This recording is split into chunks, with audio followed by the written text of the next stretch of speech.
আপনি এখন পর্যন্ত আমার কোন জিনিসটা ঠিকঠাক মতো পূরণ করছেন বলেন? মানে কি? মানে আমি তো আপনার বউ, তাই না? আমাদের তো বিয়ে নতুন হয়েছে। এই 1 বছরের মধ্যে আপনি কি আমাকে কিছু দিচ্ছেন?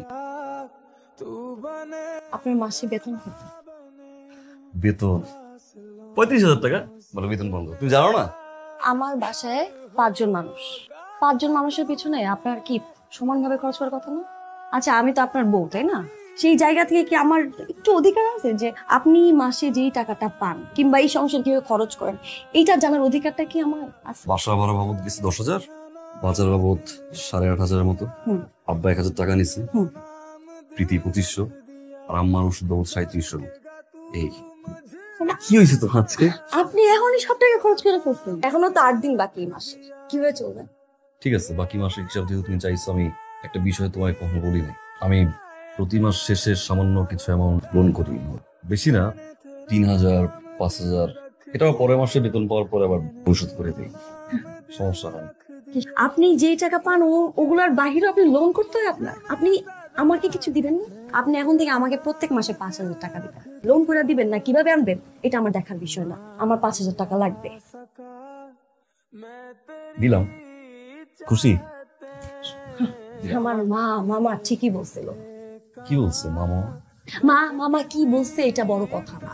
আমরা যদি এইভাবে প্রত্যেক মাসে টাকা আনি আর খরচ করি তাহলে আমাদের সেভিংসটা কোথায়? আমাদের ভবিষ্যৎটা কি অন্ধকার? আমাদের সন্তান নিয়ে কি আমরা রাস্তায় রাস্তায় হাঁটবো? আপনার মা, আপনার বাবা, আপনার বোন, তাদেরকে নিয়ে ভাবতেছেন। আপনার মা, বোন সবকিছু। আস্তে কথা। আমি ভাবছিলাম যে একটু সময় যেহেতু আছে একটু বুঝাই আমার, তারপরে সেভিংসটা নিয়ে ভাবার প্ল্যান ছিল। আপনি যেভাবে খরচ করেন এরপরে তো আরেকটা মানুষকে এই পৃথিবীতে আনার তো আপনার সামর্থ্য নাই। তুমি বুঝতেছো না, আমার কোন পুরুষকে যদি তার ওয়াইফ বলে যে তার বাচ্চা নেওয়ার সামর্থ্য নাই, কতটা কষ্টের তুমি বুঝবে না। মালিয়া শোনো, মালিয়া রাগ করার তো কোনো মানে নাই, সবকিছুটা সমাধান থাকা উচিত, তাই না? আপনি সমাধান চান? আমি আমি চাই চাই আপনি আসলে সমাধান চান? আমি সমাধান চাই, তারপর একটু হাসো, তারপর রাগটা ভাঙাও। আমি আর আপনি এই শহরে থাকবো, হ্যাঁ? আপনার বাবা মা আর বোনকে গ্রামে পাঠাই দিন। গ্রামে তো ছোটখাটো একটা বাড়ি আছে, তাই না? সেখানে থাকলো সমস্যা নাই তো। তাহলে আমাদের যে সেভিংস এর যে প্রবলেমটা ছিল ওইটা সমাধান হয়ে গেল। সেভিংস করার জন্য আমি আমার মা বাবা বোনকে আমি গ্রামে পাঠিয়ে দিব? আর তো কোনো সমাধান নাই। মালিয়া মানে কি, মানে আমি তো পরিস্থিতির শিকার, তাই না? তোমার কাছে যদি মনে হয় যে তুমি কোনোভাবে থাকতে পারতেছো না, তুমি বাড়ি চলে যাও। কি মানে আমি বলতেছি আপনি পার্মানেন্টলি চলে যাও। আমার মনে হয় আমার মনে হয় আপনি কি বলবেন? কথা বলতেছি আমি। আপনি কি তোমার বলছেন? যদি মনে হয় তুমি কোনোভাবে থাকতে পারতেছো না, তুমি তো বাড়িতে যাও। আমি বাড়ি ছেড়ে চলে হ্যাঁ যাব। তুমি চলে যাও, রাইটটা চলে যাও, আমি পরিবারে কেউ না। এখন চলে যাও। কি করছিস বাবা? মা, আমি এই সংসার করব না মা। আপনাকে সামনে কি এরকম খারাপ ব্যবহার করতেছে আর মাইয়া কি থাক। আমাকে দিয়ে যাও, আমার কিচ্ছু লাগবে না। চলো মা। মানে শোনো, আমি কিন্তু তোমাকে অনেক কথা বলছি মালিয়া, তোমার সব কথা বাদ দিয়ে রাগের মাথায় তোমাকে আমি যেটা বললাম চলে যেতে তুমি সেটা শুনলা। আমার মনে হয় তোমাদের যাওয়ার আগে আমার কিছু কথা বলা উচিত এবং তোমাদেরও শোনা উচিত। আমি সব বুঝি, সব দেখি, সব শুনি, কিন্তু না বোঝার না দেখার ভান করি। মা, আমি আপনার মেয়েকে সুখে রাখতে পারিনি সত্যি, যতটুকু সুখে আপনার বাড়িতে ছিল আজ আমার মনে হলো আমি তার অর্ধেকও তাকে সুখ দিতে পারিনি। আমার অফিসের কথা জানতে চেয়েছিলেন না মা? আমি খুব সকালে ঘুম থেকে উঠি, ঘুমাইতে ইচ্ছা করলেও ঘুমাইতে পারি না। তাড়াতাড়ি রেডি হয়ে সোজা চল যাই বাস স্ট্যান্ডে। বাস স্ট্যান্ডে গিয়ে মামা 25 টাকার টিকিট কাটে, টিকিট কেটে লাইনে দাঁড়াই। বাস আসে তো আসে না, হুট করে একটা বাস ঢুকে সিরিয়াল হারাই ফেলি মামা। অফিসের সময় আছে মাত্র 30 মিনিট, দৌড় দিয়ে ঝুলে ঝুলে যেতে হয় মামা। আমি কিন্তু পারতাম মামা এটা সিএনজিতে যেতে বা ট্যাক্সিতে করে যেতে, আমি যাই না। কারণ আমি যদি সিএনজিতে বা ট্যাক্সিতে করে যাই আমার 25 দিনের অফিসে 2500 টাকার মতো লাগবে।